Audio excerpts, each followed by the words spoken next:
주님 다시 오실 때까지 나는 이 길을 가리라.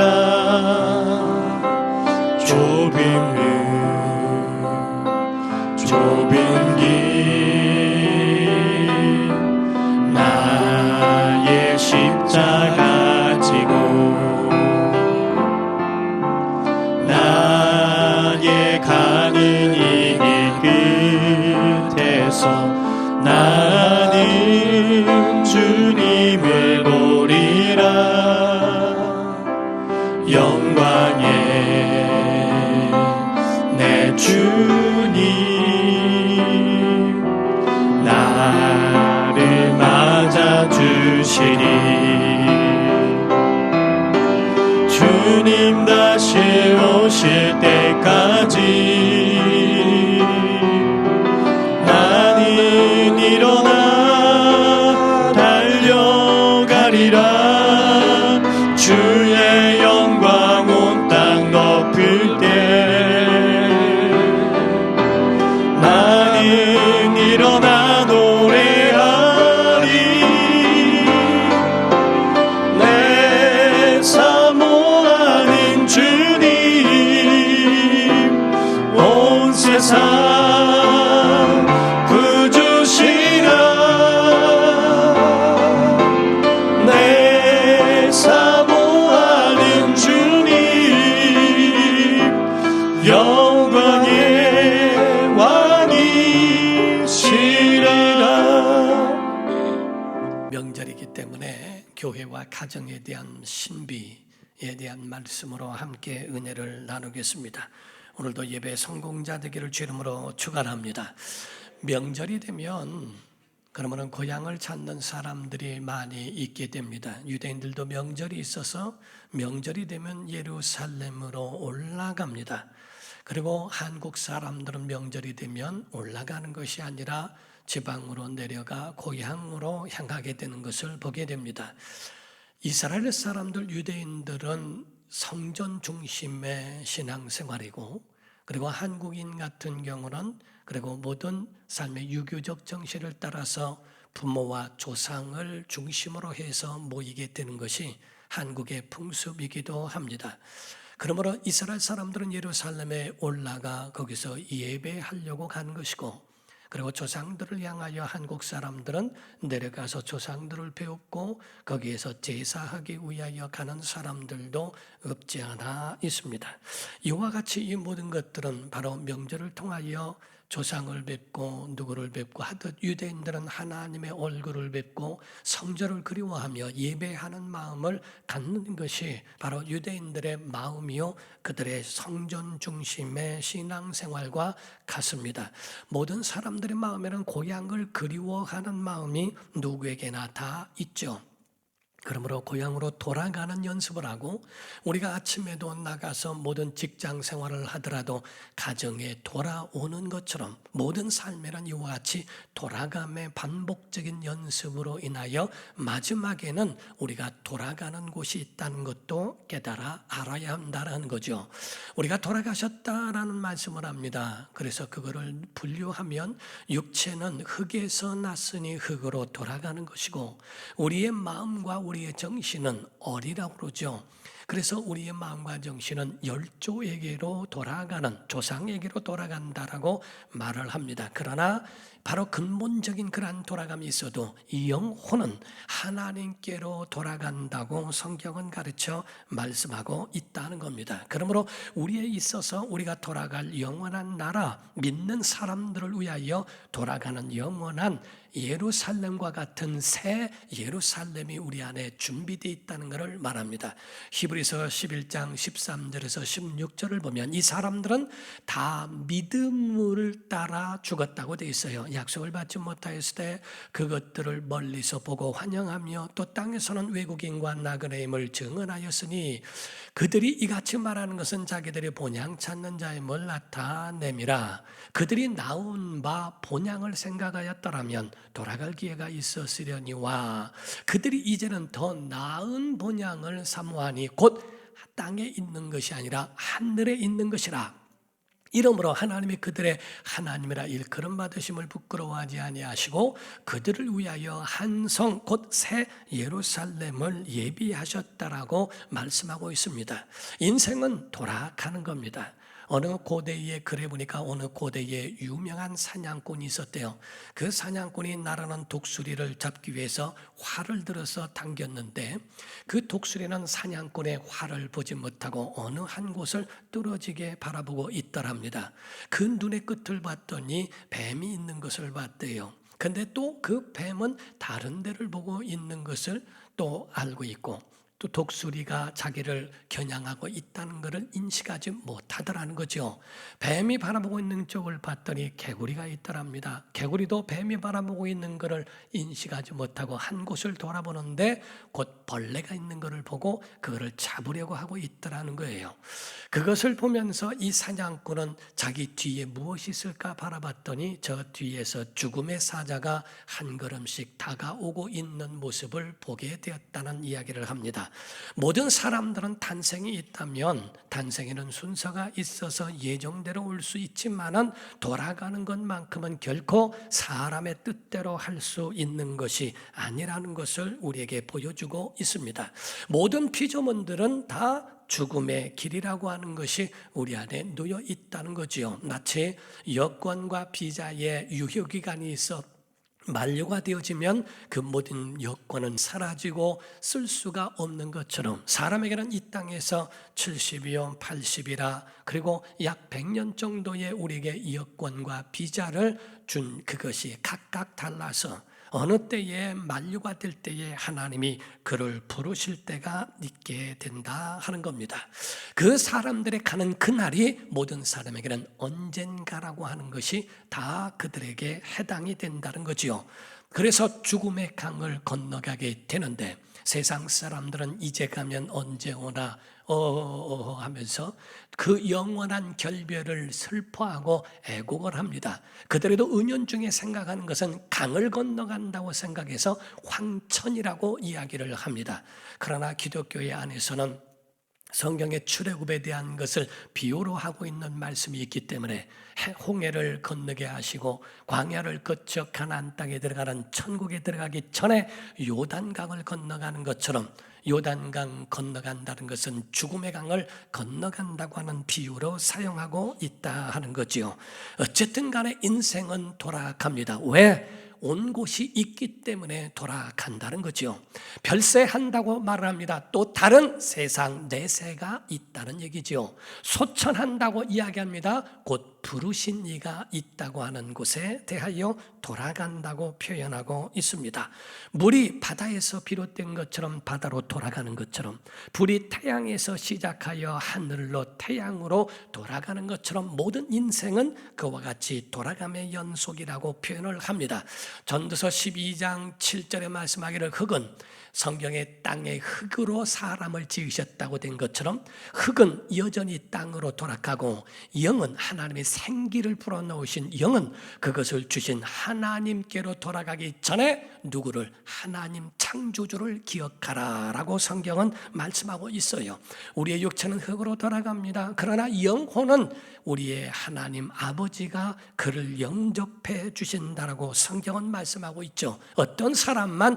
믿음의 사람들만.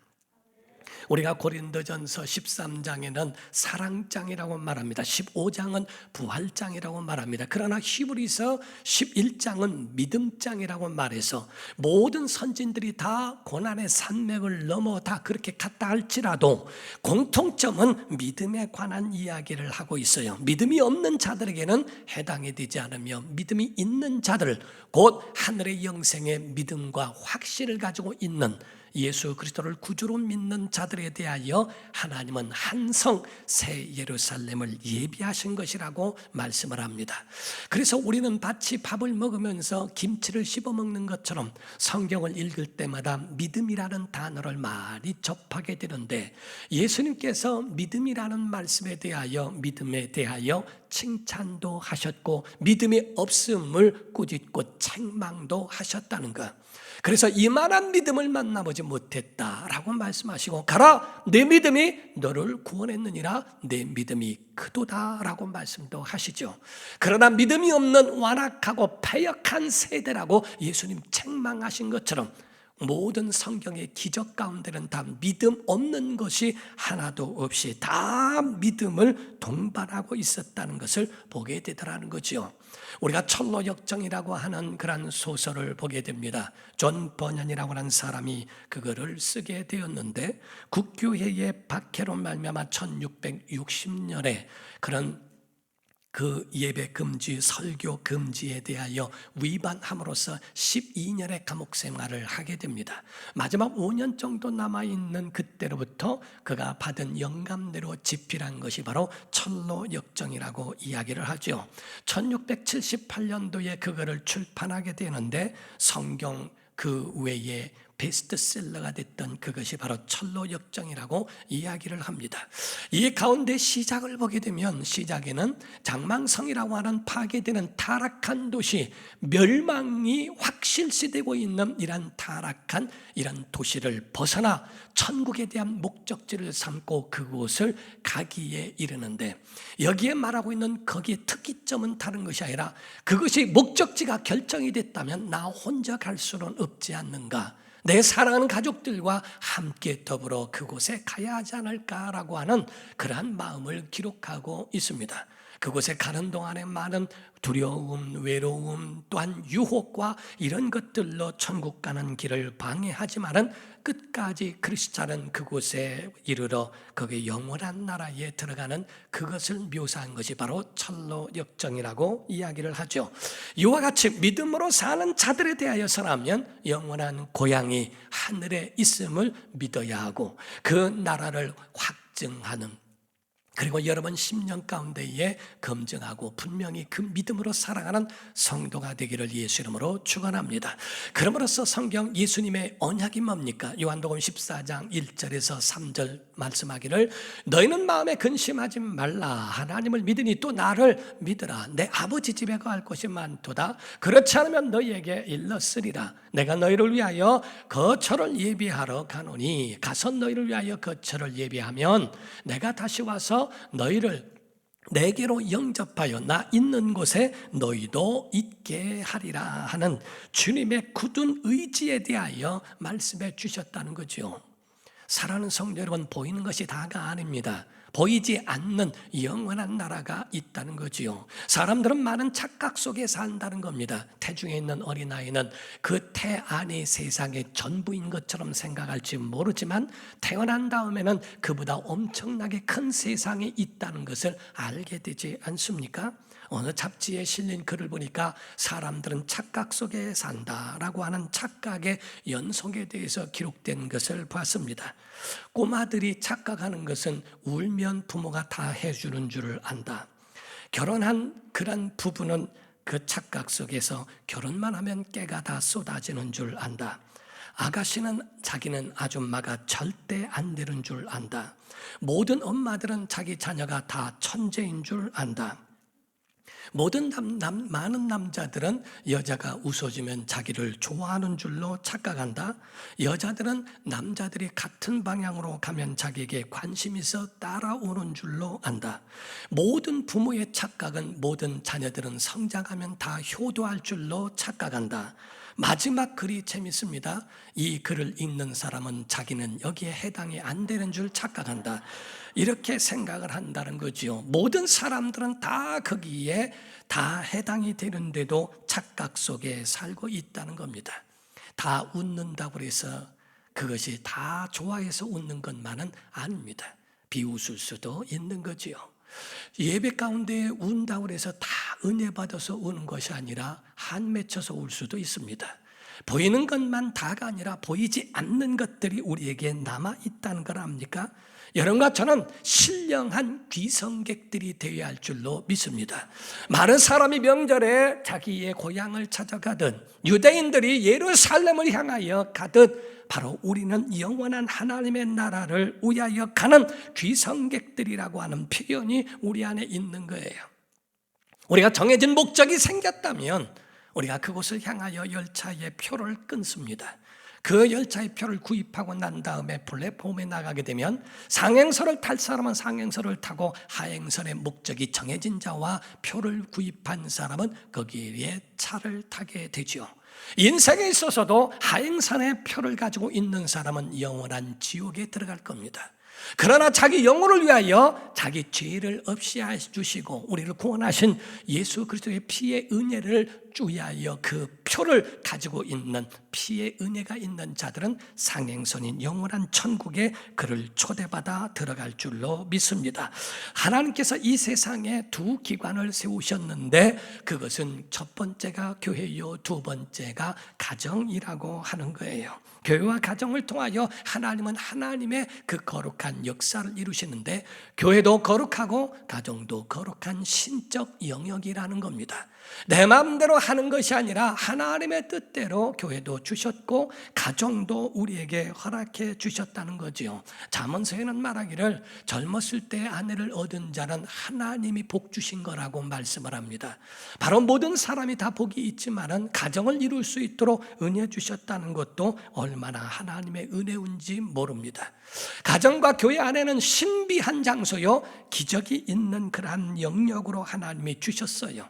교회 안에는 구원의 비밀을 알게 하시고 그리고 그 구원을 얻게 하시는, 소유하게 하시는 것과 같이 가정이라고 하는 것에 하나님이 가정에는 행복의 비밀을 주셔서 그를 깨닫게 하시고 그 행복을 소유하도록 만들어 주셨다는 거죠.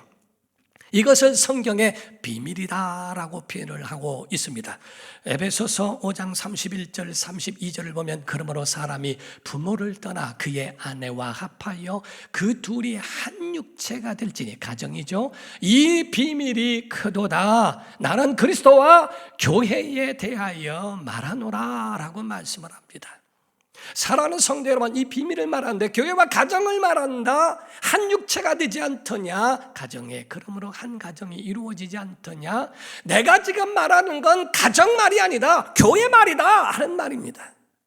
내가 가정만 말하는 게 아니라 교회도 똑같이 가정을 비유하여 말하고 있는 연관성과 연결이 되어 있다는 것을 가르쳐 말하는 거지요. 공통점이 있는 것은 모두가 다 희생으로 이루어졌는데 교회의 시작은 예수 그리스도의 십자가상에서 피를 터쳐 옆구리의 피에 흐르는 그 피가 우리를 구원케 하는 은혜의 역사가 있었다면, 바로 가정의 시작은 아담의 옆구리를 터쳐 갈비뼈로 하와를 만들어 가정을 이루게 하셨다는 누군가의 희생이 있었다는 것을 말합니다.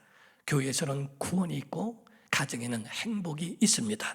많은 사람이 착각하는 가운데 있는 것은 성령 충만이라고 하는 것을 마치 정신이 나가고 그리고 비이성적이고 그리고 가지고 있는 한 곳에만 몰두하고 오직 기도만 하고 막 교회에서만 사는 이것이 성령 충만인 줄로 오해하고 착각하는 일들이 없지 않아 있다는 거죠.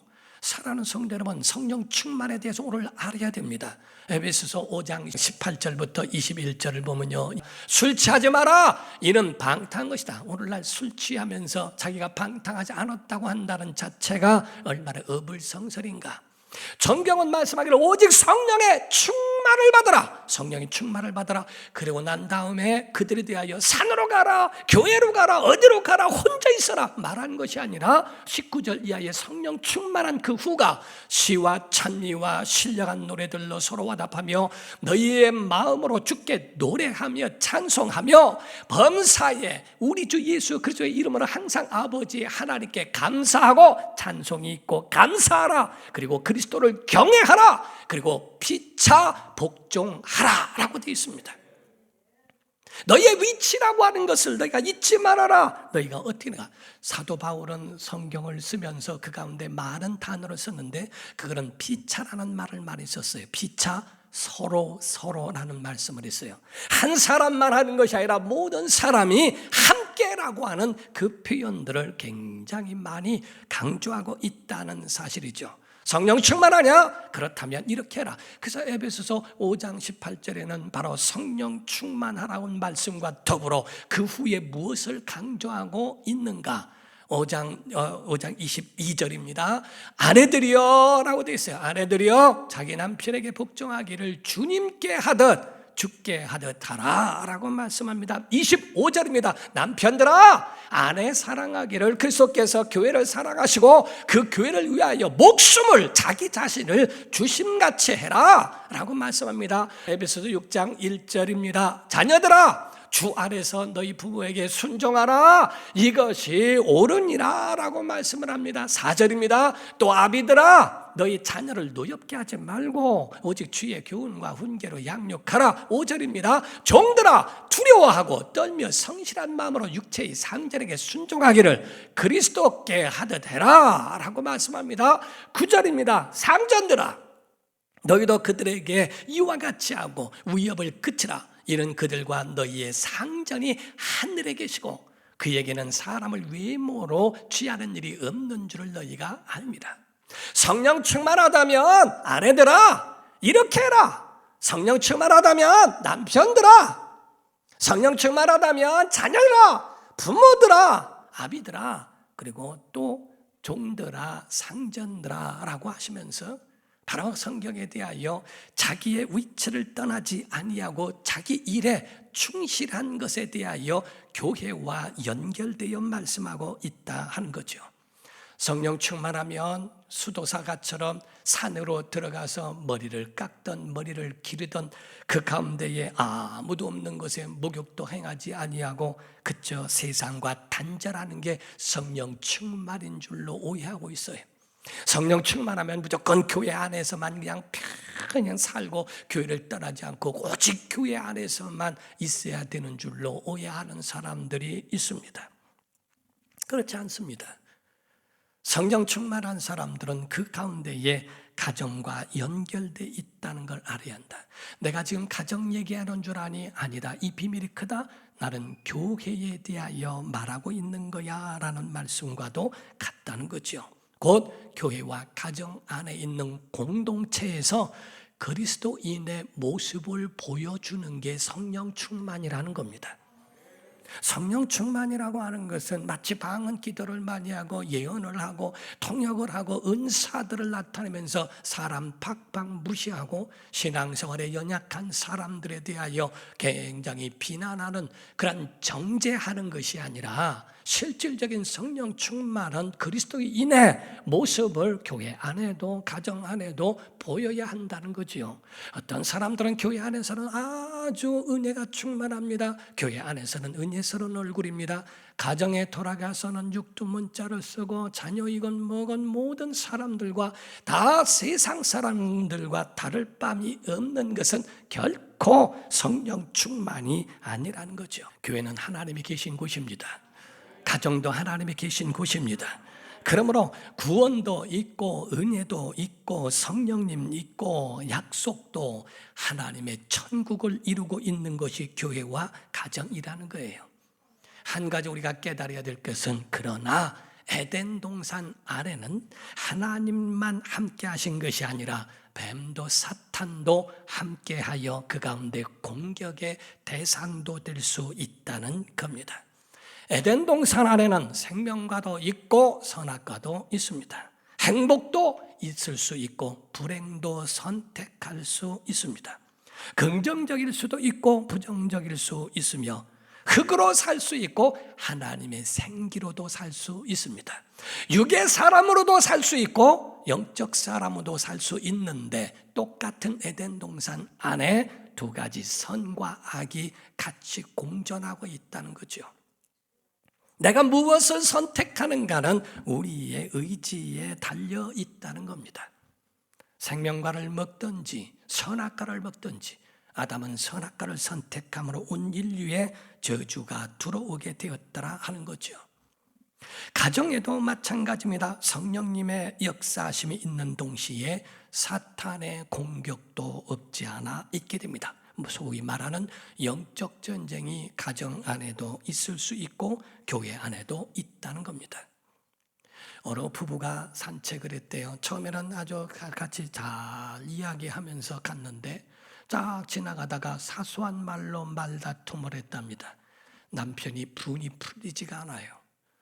그러니까 지나가는데 아주 옆에 못생긴 개가 하나 지나가는 걸 보고 자네 친척 간에 인사하게 그랬어요. 남편이 그 얘기를 듣고 부인도 화가 풀리지 않았어요. 그 얘기를 보더니 안녕하세요, 산보하시는군요, 시아주버니 그랬어요. 그럼으로써 서로가 서로에게 같이 그러한 부분으로 영적 싸움과 같은 공격이 그 안에도 이루어지더라 하는 거죠. 사랑하는 성도 여러분, 오늘 본 말씀 32절입니다. 이 비밀이 크도다. 나는 그리스도와 교회에 대하여 말하노라. 가정에 대한 이야기를 하면서도 그리스도와 교회에 대한 이야기를 같이 비유로 함께하고 있더라 하는 거지요. 사랑하는 성도 여러분, 교회는 신비로운 곳이요 가정도 신비로움이 있는 곳인 줄로 믿습니다. 그럼으로써 정말 교회는 신비로움이 있고 하듯 모든 사람들이 교회 오면 성도가 됩니다. 교회에 다 오게 되면 모든 사람들은 교회 안에서 정말 하나님 앞에 모든 하나님의 자녀의 신분으로 예배하게 되지 않습니까? 가정도 마찬가지입니다. 모든 세상에 있는 어떤 지위를 가져도 가정에 들어오면 낮아집니다. 높아진 자는 낮아지고 낮은 사람은 가정에 오면 왕자 대접을 받고 왕 대접을 받습니다. 높아진다는 거죠. 마치 바다 아래에는 산과 같처럼 깊은 곳도 있고 바위도 있고 울퉁불퉁한 것들이 많지만은 수평선과처럼 물로 모든 것들을 채운 것처럼 가정 안에는 모든 높아진 자도 낮아지고 낮아진 자도 높아지는 채움이 있는 곳이 교회요 가정이라고도 볼 수 있다는 거예요. 성경은 바로 이와 같이 교회를 가정에 비유하여 말씀하셨어요.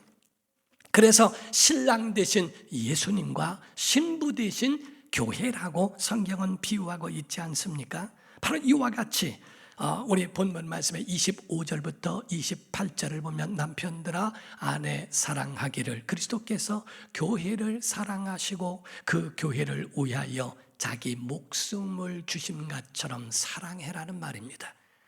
아내에 대하여 말하기를 이는 곧 물로 씻어 말씀으로 깨끗하게 하고 거룩하게 하셨다.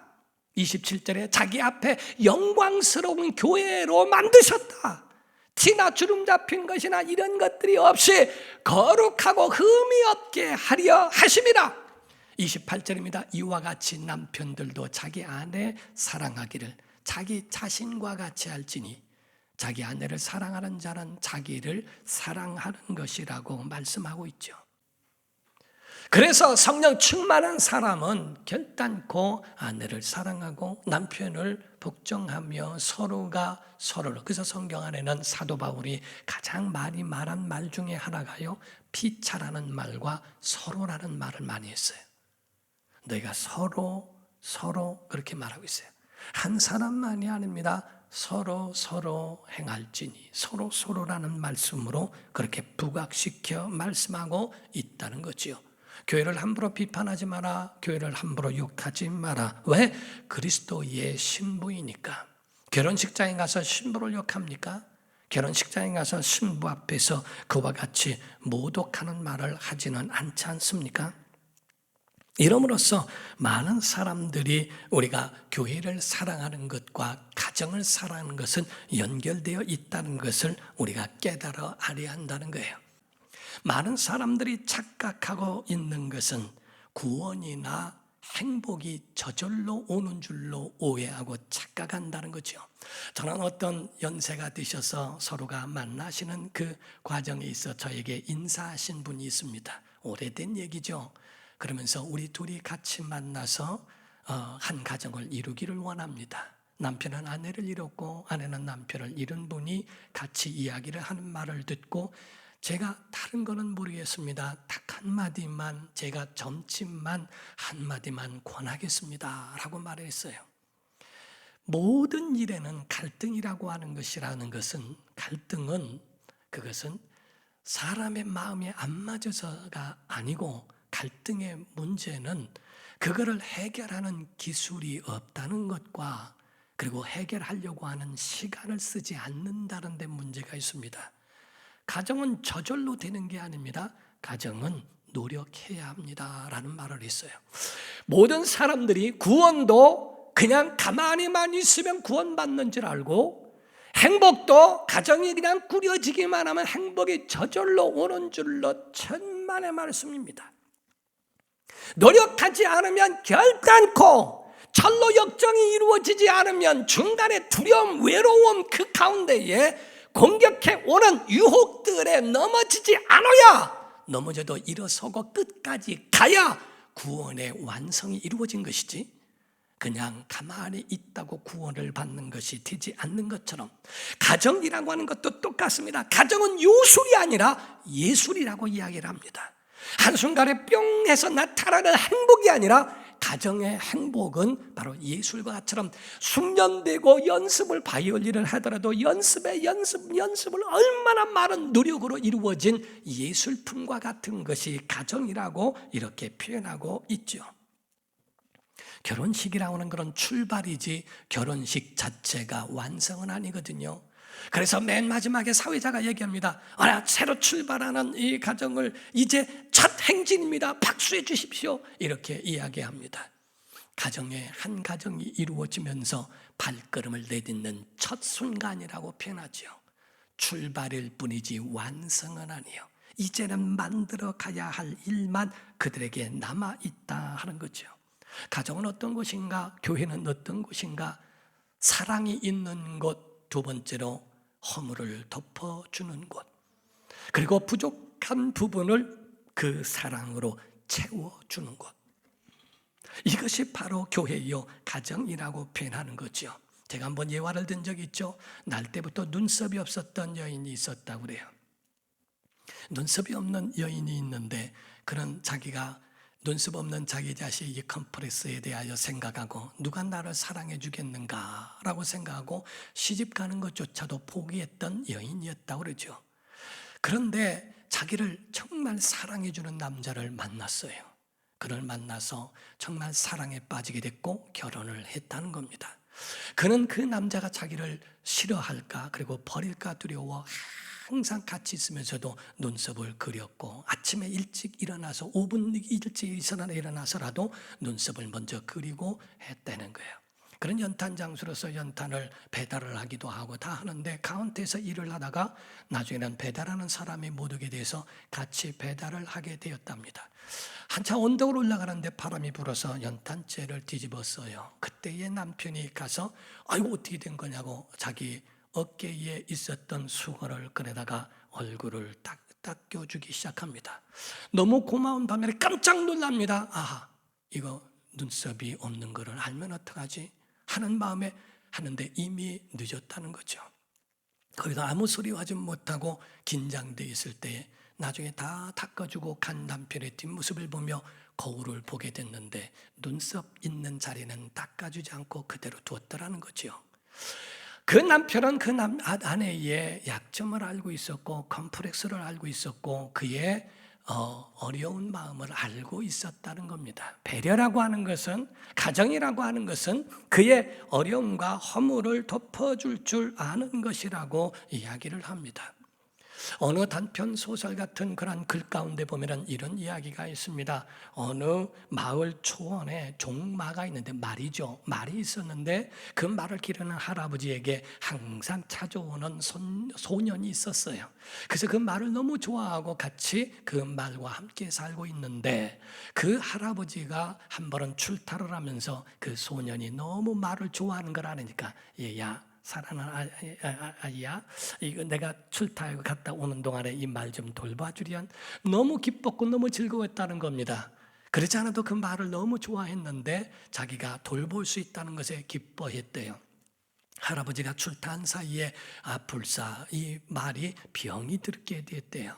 병이 들어서 막 헉헉대고 있는 그 말에 해줄 것이 없어서 찬 물을, 시원한 물을 떠다가 계속 먹게끔 만들었는데 결국에는 그 말이 마비가 돼서 다리를 절게끔 됐더라는 겁니다. 할아버지가 쫓아와서 보니까 이렇게 된 거예요. 예, 어떻게 이렇게 됐니? 병들어 있는 말에게 시원한 물은 치명적이라는 걸 왜 모르냐 하면서 막 야단을 했어요. 그때 그 소년이 하는 말이, 할아버지 알잖아요, 내가 이 말을 얼마나 사랑하는지 알잖아요, 내가 정말 잘하려고 했는데 이렇게 된 거예요 라고 말을 합니다. 할아버지는 거기에 가만히 생각하다가 그 아이에게 이야기를 해줍니다. 얘야, 누군가를 사랑하기 위해서는 어떻게 사랑하는지도 배워야 한단다. 아무렇게나 사랑하는 게 사랑이 아니라 어떻게 사랑하는지도 배운 것이 그게 진짜 사랑이란다라고 이야기를 했다는 거죠. 사랑하는 성도 여러분, 주님을 사랑하는 건 내 일방적으로 사랑한다고 사랑하는 게 아닙니다. 하나님의 방법대로. 가정도 사랑의 표현이나 모든 것이 함께 이루어지는 것도 내 방법대로가 아닙니다. 성경에 있는 대로 살아가는 것이, 그게 바로 믿음이요, 그게 바로 성령 충만인 줄로 믿습니다. 그 은혜로 살아가는 복된 성도와 명절이 되기를 예수 이름으로 축원합니다. 기도합니다. 이 시간에 다 같이 동성으로 기도할 때 하나님, 성령 충만한 믿음을 갖게 하여 주옵소서 하고, 정말 주님을 바라보는 이 믿음, 어차피 우리는 철로 역점인데 교회 신앙생활과 가정생활에 정말 건강하고 행복한 그런 신앙과 가정이 되게 해달라고, 주님의 은혜를 바라보며 명절에 교회를, 또한 명절에 고향을 찾는 자들처럼 우리도 그와 같이 주님을 찾는 믿음, 절대로 이 믿음이 떨어지지 않도록 도와달라고 다 같이 통성으로 기도하시겠습니다.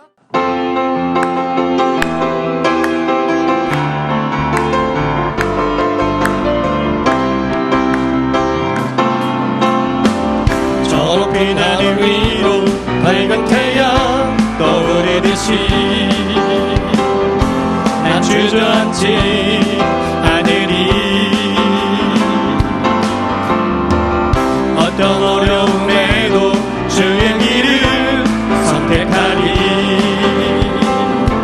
이 가운데로 걸으리. 주님은 크게 보는 믿음 가지고 세상에 나타내리라. 놀라운 주의 사랑을,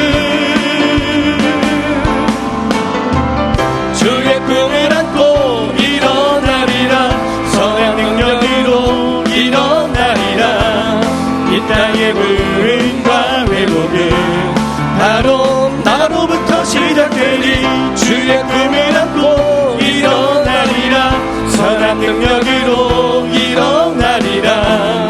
이 땅의 부흥과 회복은 바로 나로부터 시작되리. 어두운 밤에 캄캄한 밤에 새벽을 찾아 떠난다. 종이 울리고 닭이 울어도 내 눈에는 오직 밤이었소. 우리가 처음 만난 그때는 차가운 새벽이었소.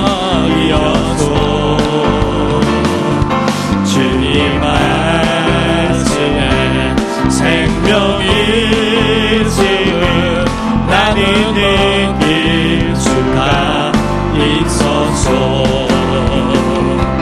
오 주여 주님께 감사하리라. 실로암 내게